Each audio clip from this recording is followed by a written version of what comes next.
23শে জানুয়ারি নেতাজি সুভাষচন্দ্র বসুর জন্মদিন। দেশের স্বাধীনতা সংগ্রামের ইতিহাসে স্বর্ণাক্ষরে লেখা থাকবে নেতাজির নাম।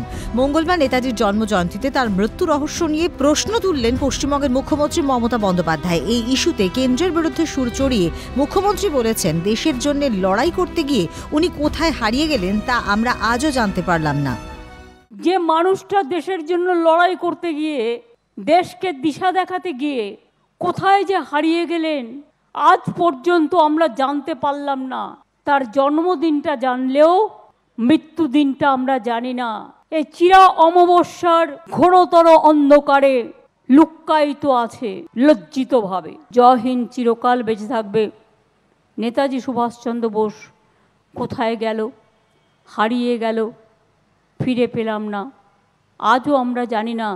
সবচেয়ে আমাদের লজ্জার, যে মানুষটা সারা বিশ্বের গৌরবে তাকে স্যালুট জানায়, আমরা আজও জানি না তিনি চলে যাওয়ার পর তার কি দশা হলো, তার উপর কী অত্যাচার হয়েছিল, তিনি কোথায় ছিলেন, তিনি কি আদৌ লুকিয়েছিলেন, বা তাকে কোথায় রাখা হয়েছিল।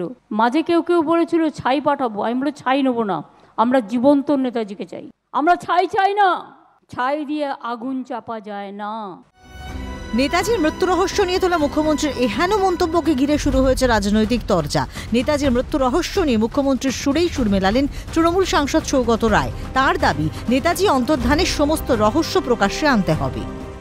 মমতা ব্যানার্জি বলেছেন যে তাইহোকু বিমানবন্দরের দুর্ঘটনায় নেতাজির মৃত্যু হয়েছিল তা তিনি বিশ্বাস করেন।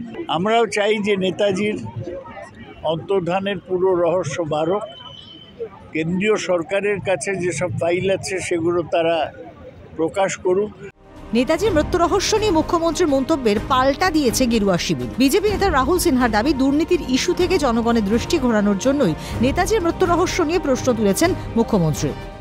যে যত উনি রাজনৈতিকভাবে কর্নার হয়ে যাচ্ছেন, সর্বত্র চোর চোর ইস্যু প্রাধান্য পেয়ে যাচ্ছে, দুর্নীতিকে একদম পাথেয় করে নিয়ে রাজ্যের মানুষের কুনজরে পড়ে গেছে, তখন সেখান থেকে ঘোরার জন্য নানা রকম ছলচাতুরি করে যাচ্ছে। নেতাজির জন্ম রহস্য, নেতাজির মৃত্যু রহস্যকে কেন্দ্র করে কয়েকটি কমিশন হয়েছে। সেই কমিশনগুলো ব্যর্থ হয়েছে, অসম্পূর্ণ হয়েছে, উনি ভালো রকমের সে জানেন। আর সেই কমিশনের মধ্যে উনি সেই সরকারেও ছিলেন। অথচ আজকে হঠাৎ নতুন করে এই সমস্ত কোল পাকানোর চেষ্টা করার মানেটা কি হচ্ছে? নেতাজির মৃত্যু রহস্য বলে কিছু নেই, দাবি সিপিএম নেতা বিকাশ রঞ্জন ভট্টাচার্যের। মমতা বন্দ্যোপাধ্যায় যথারীতি অনৈতিহাসিক কথা বলতে অভ্যস্ত, কথা বলতে ভালোবাসেন। নেতাজির মৃত্যু রহস্য বলে কিছু নেই, এটা বিভিন্ন কমিশনের সিদ্ধান্ত হয়ে গিয়েছেন। আর নেতাজির মতো একজন ব্যক্তিত্ব, তিনি বেঁচে থাকলে তিনি পালিয়ে থাকতেন না, তিনি তো মমতাপন্থী নন। তৃণমূলের জমানায় চাকরি চুরি, গরিব মানুষের রেশনের চাল চুরি সহ একাধিক দুর্নীতির অভিযোগের সাক্ষী থেকেছে এই বাংলা, যা নিয়ে বেজায় অস্বস্তিতে বাংলার শাসক দল। এই অবস্থায় দুর্নীতির ইস্যু থেকে মানুষের নজর ঘোরানোর জন্যই কি নেতাজির মৃত্যু রহস্য নিয়ে প্রশ্ন তুলছেন মুখ্যমন্ত্রী? ক্যালকাটা নিউজ।